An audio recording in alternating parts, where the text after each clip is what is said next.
It's exactly 15 The minutes. agenda.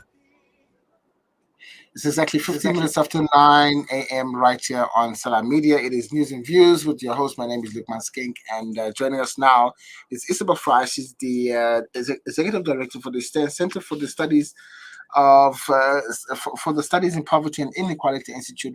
We'll be talking to her about this World Bank report that just came out that was making an assessment of the Southern African Customs Union before the COVID-19 pandemic. So the report came out and basically said that South Africa is the most unequal country. It continues to be the most unequal country in the world. Isobel Frye joins us now. Isobel, good morning and hi. Good morning. How are you? I'm very well, thank you. Isobel, you're not surprised, are you, by this World Bank report on the inequality of South Africa being the most unequal nation in the world, are you? Sadly, not at all.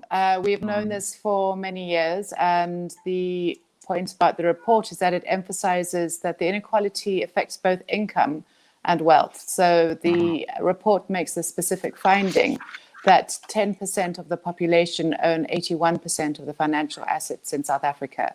And that really correlates with the apartheid aspect of ownership. So we see that little transformation has happened. We also see the fact, however, that income inequality, particularly through wage income, is a significant driver of general inequality in South Africa. The report is quite interesting because what it does is it looks at four aspects of income. It looks at basically pre-wage earning, and then primary, secondary, and tertiary income streams. And the pre-wage earning is very alarming. But again, as you say, nothing new, because what it does is it concentrates on the factors that determine a person's likelihood to have social mobility and to move into equality. So those factors around your birth, such as your parents, what your parents have access to, where you're born, your gender, your race, all actually contribute before you're actually born to determine the kind of mobility you have. Because in South Africa, unlike other countries that have greater mobility, we haven't yet developed a way to create pathways for people to really be masters of their own destiny, as it were.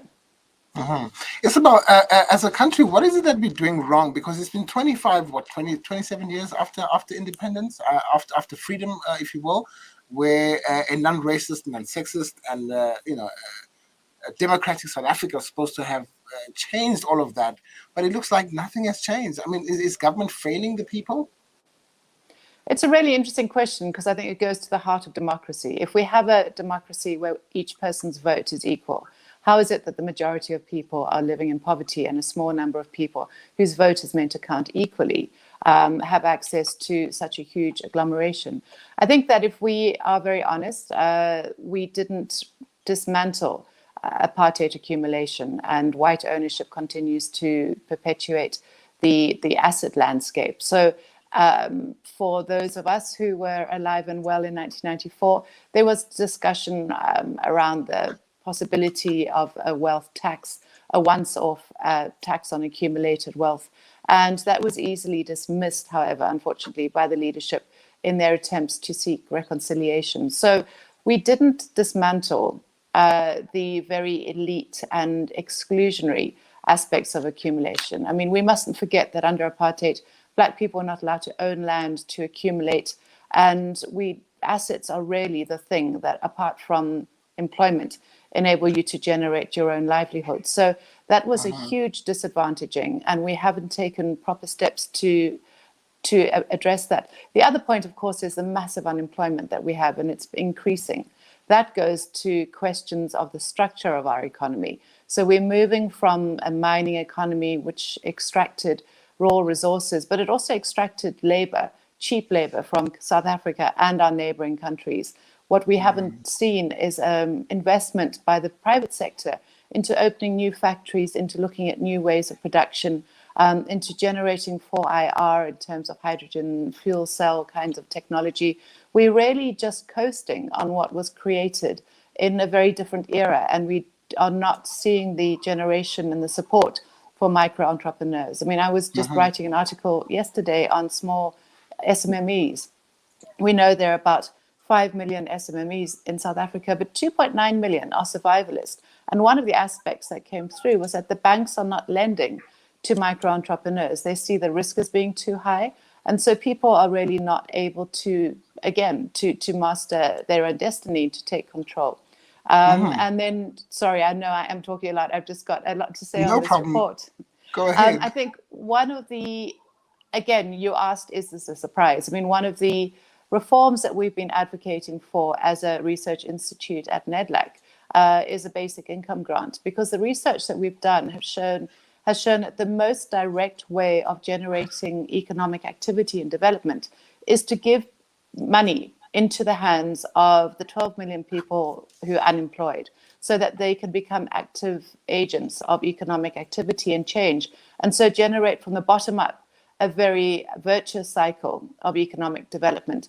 But despite all the research that we've produced, and despite their engagements that we've had, there is still a strong sense, a conservative sense, that you shouldn't give money to the poor, as if poverty is somehow the fault of the individual who finds themselves living in poverty, which goes back to my opening point about the fact that the factors that surround your birth, even before you're born, have such a strong determining element in South Africa of your future life. We're speaking to Isobel Frye, and she's responding to the World Bank assessment of inequality, and of course, once again, South Africa has topped the list rather. Isobel, there's much talk about leveling the playing field. Is there such a thing, and how would that happen in South Africa? Would the basic income grant contribute towards some leveling of the playing field? I think we have to acknowledge that the fact of being the most unequal country in the world, or the fact of having deep inequality, means that this is not going to be a simple task. The report also affirms the well-known fact that excessive inequality really hampers any ability to address it unless you engage. Now, we have a number of people who have an orthodox view of the state, who believe that small state is good and that the state intervention should be reduced as much as possible. What this is calling for is very deliberate state intervention. I think we need to have a review of the myriad of policies, from BEE to the financial sector codes, and the mining regulations. We have a huge amount of policies that are intended to try and level the playing fields by having corporate South Africa include and reach out to communities that they're operating in. For instance, we have the SETAs that are there in order to create skill training, which is another premium that we saw in the report is critical for equaling earning capacity. And yet we don't have a linked-in effect that from the cradle to the grave, people, working class and poor South Africans, are guaranteed a safety net, a streamline that will assist them in moving from poverty into some kind of resilience and prosperity.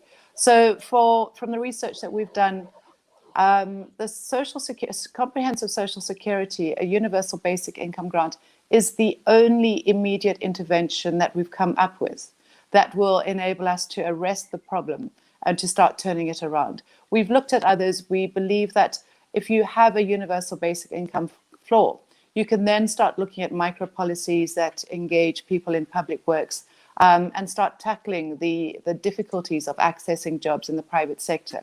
But right now, as we know, people have no livelihood. They have no hope that tomorrow will be better than today. And so we cannot ask people to engage in constructive choices and basically moving forward if they have no way of knowing where tomorrow's meals are going to come from, let alone today's. Isobel Frye, a very sobering note. We're going to have to leave this discussion. Thank you so much for your time. As always, a great pleasure to speak to you. Thank you very much for your time. My pleasure. Thank you. You're welcome. Isobel Frye, Executive Director of the Center in Studies in Poverty and Inequality Institute, talking to us there about South Africa being once again found by the World Bank as the most unequal society in the world. And of course, we also take your comments and your suggestions on the show. And we have a comment here from Leah Lynette Robery.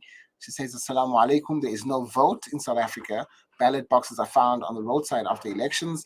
The IEC should be held accountable. Elections should be held live on CCTV camera. All parties should appoint monitors during a live count election. Okay. Thank you for your comment, Leah. Well, we're going to take a short break, and when we come back, we have some Afghanistan news for you. Stay tuned. This is News and Views on Salam Media.